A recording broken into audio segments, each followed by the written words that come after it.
கர்த்தருக்கு ஸ்தோத்திரம். கர்த்தராகிய இயேசு கிறிஸ்துவின் நாமத்தில் உங்களை வாழ்த்துகிறேன். ஆமென், ஹல்லேலூயா. இந்த நாளில் கர்த்தர் உங்களை பார்த்து சொல்லுகிறார், நீங்கள் என்னுடைய கண்ணின் மணிகள் என்று. உங்களை தொடுகிறவன் அவருடைய கண்மணியை தொடுகிறான் என்று சொல்லி நம்ம வேதத்தில் வாசிக்கிறோம். ஆமென். அடிமை தனத்தில் இருந்து மறுபடியும் எருசலேமுக்கு திரும்பி வந்த யூத மக்கள் ரொம்ப சோர்ந்து போயிருந்தாங்க. சுற்றிலும் இருந்த அந்த எதிரிகள்னால பயமுறுத்தப்பட்டு இருந்தாங்க. இந்த சூழ்நிலையில தான் தேவன் சகரியாவுக்கு தீர்க்கதரிசியாகிய அவருக்கு தன்னுடைய வார்த்தையை அவர் வெளியேற பெற்றவர்கள், தேவனுடைய ஜனங்கள் வெளியேற பெற்றவர்கள் என்று சொல்லி தன்னை கண்ணின் மணி போல் நான் அவர்களை பாதுகாப்பேன் என்று சொல்லி வெளிப்படுத்துகிறார். ஆமென். அவர்களை யார் தொட்டாலும் என்ன நடக்கும் என்பதை இந்த வசனத்தின் மூலமாக கர்த்தர் எச்சரிக்கையாகவும் ஆறுதலாகவும் வெளிப்படுத்துகிறார். ஆமென். மனித உடலுடைய ஒவ்வொரு முக்கியமான பகுதியிலே மென்மையான பகுதி அப்படின்னா அது பாதுகாப்பான பகுதினா அது கண்ணின் மணி தான். தேவன் நம்மை கண்ணில் விழுற தூசியா பார்க்கல, சாதாரண பொருளா பார்க்கல, தன் சொந்த கண்ணின் மணியை போல அவர் பார்க்கிறார். ஆமென், ஹல்லேலூயா. ஒரு சிறு தூசி கண்ணில் விழுந்தா கூட நம்மளுடைய உடம்பு எப்படி துடிச்சு போயிடும்.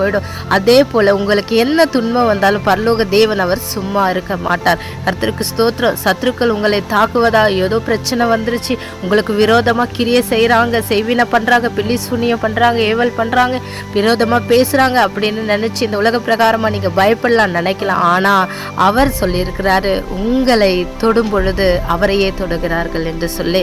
உங்களை வேதனைப்படுத்துகிறவர்கள் தேவனுடைய கோபத்துக்கு ஆளாகிறாங்க.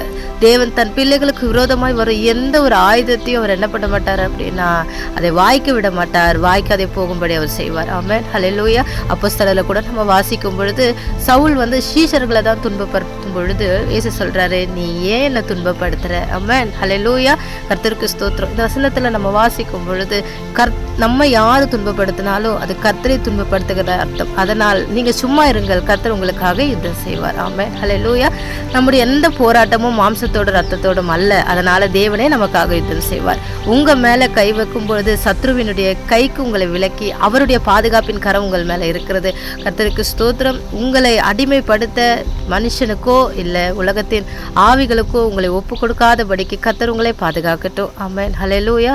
கர்த்தருக்கு ஸ்தோத்திரம். எனக்கு பிரியமானவர்களுடைய சூழ்நிலைகளை பார்த்து பயப்படாதீங்க. நீங்க நினைக்கலாம் நான் அனாதை, நீங்க அனாதை இல்லை. நீங்கள் நினைக்கலாம் நான் கைவிடப்பட்ட இல்லை. கர்த்தருக்கு ஸ்தோத்திரம். நீங்கள் இந்த பிரபஞ்சத்தை படைத்த தேவனுடைய கண்ணின் மணிகள் என்பதை நீங்கள் நினைச்சு கொள்ளுங்க. ஆமென், ஹல்லேலூயா.